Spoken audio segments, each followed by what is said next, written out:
భూ పోరాట నేతలకు రిమాండ్. జగిత్యాలలో సిపిఐ నాయకులపై కేసులు. ప్రభుత్వ భూముల్లో పేదలతో గుడిసెలు వేయించారని ఆరోపణ. అడ్డుకునేందుకు వెళ్లిన వారిపై దాడి చేశారని కేసులు నమోదు.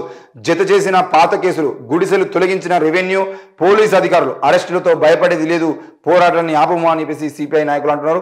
జగిత్యాల జిల్లా కేంద్రం శివారులోని ప్రభుత్వ భూముల్లో గుడిసెలు వెలుసుకున్న పేదల పక్షాన పోరాడుతున్న సిపిఐ నాయకులను పోలీసులు మంగళవారం రిమాండ్కు తరలించారు. ప్రభుత్వ భూముల్లో గుడిసెలు వేయడాన్ని అడ్డుకునేందుకు వెళ్లిన వారిపై దాడికి దిగారని, అందుకు ప్రోత్సహించారన్న పేరుతో గతంలో ఉన్న కేసులను జత చేస్తూ పార్టీ నాయకులతో కలిపి 9 మందిని రిమాండ్కు తరలించారు.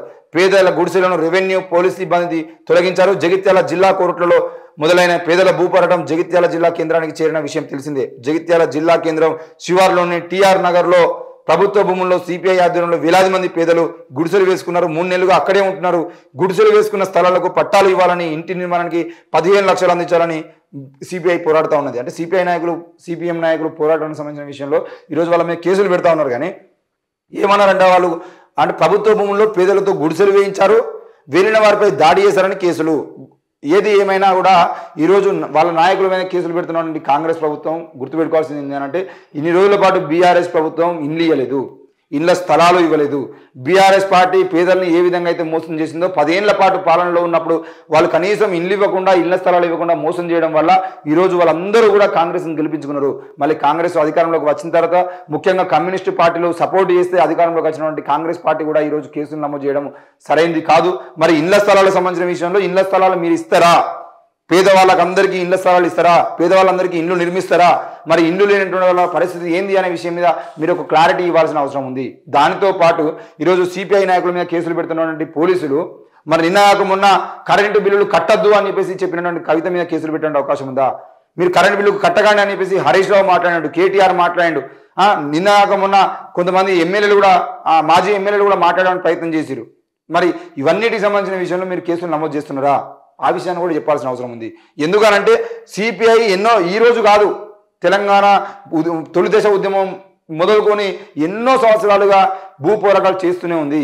పేదలకు భూములు పంచాలనే కార్యక్రమాన్ని భుజాల మీద వేసుకొని పనిచేస్తూ ఉంది. ఈరోజు అవే పేదల భూములు, అవే ప్రభుత్వ భూముల్ని, అసైన్డ్ భూముల్ని ఈరోజు డబ్బున్న వాళ్ళు అక్రమంగా వాళ్ళు రిజిస్ట్రేషన్ చేసుకొని అక్కడ భూదందాలు చేస్తూ ఉంటారు, రియల్ ఎస్టేట్ వ్యాపారాలు చేస్తూ ఉంటే, పెద్ద పెద్ద అపార్ట్మెంట్లు కట్టి కిరాయిలకు ఇస్తూ ఉంటే ఇప్పటి వరకు వాటి మీద తీసుకున్న చర్యలేంది? మరి రాష్ట్ర వ్యాప్తంగా 10 ఏళ్లలో జరిగినటువంటి అసైన్డ్ భూములకు సంబంధించిన విషయంలో కానీ, లేదంటే ఆ గుడులకు, చర్చిలకు సంబంధించిన విషయంలో, మసీదులకు సంబంధించిన స్థలాన్ని ఆక్రమణ చేసిన విషయంలో కానీ, ప్రభుత్వ భూముల్ని ఆక్రమణ చేసిన విషయంలో కానీ, చెరువు శిఖం భూముల్ని ఆక్రమణ చేసిన విషయంలో కానీ, వీటన్నిటి మీద పోలీసులు ఎన్ని కేసులు నమోదు చేశారు, ఎంతమందిని అరెస్ట్ చేశారు, ఆ భూస్వాములకు సంబంధించిన విషయంలో మీరు తీసుకున్నటువంటి చర్యలు ఏందో ప్రభుత్వాలు ప్రజలకు చెప్పాల్సిన అవసరం ఉంది. మరి పోలీసులు కేవలం పేదల గుడిసెల మీద చూపించారని ఆ ప్రతాపం ఏదైతే ఉందో, వాళ్ళ కేసుకు సంబంధించిన విషయంలో, మరి పేదలకు సంబంధించిన విషయంలో ఇంత ప్రతాపం చూపించేటువంటి మీరు బలిసినలకు సంబంధించిన విషయంలో ఎందుకు వెనక్కి తగ్గుతున్నారు? వాళ్లకు వాళ్ళ భూముల దగ్గర, వాళ్ళ అపార్ట్మెంట్ దగ్గర, వాళ్ళు ఆక్రమించిన భూముల దగ్గర మాత్రం మీరే వెళ్ళి సెక్యూరిటీ ఇస్తూ ఉంటారు. మరి పేదలు గుడిసెలేసుకుంటే ఎన్ని 100 ఎకరాలు కబ్జా చేసిరా, 1000 ఎకరాలు కబ్జా చేసిరా, ఒక్కడే కబ్జా చేసిండా, లేదంటే సిపిఐ నాయకులు కబ్జా చేసిరా? మరి ఈరోజు 100 మంది పోయి ఒక 2 ఎకరాల్లో 3 ఎకరాల భూముల్లో గుడిసెలేసుకుంటేనే మీరు ఇంత బాధపడుతున్నారు. ఒక్కొక్కరు 100 ఎకరాలు.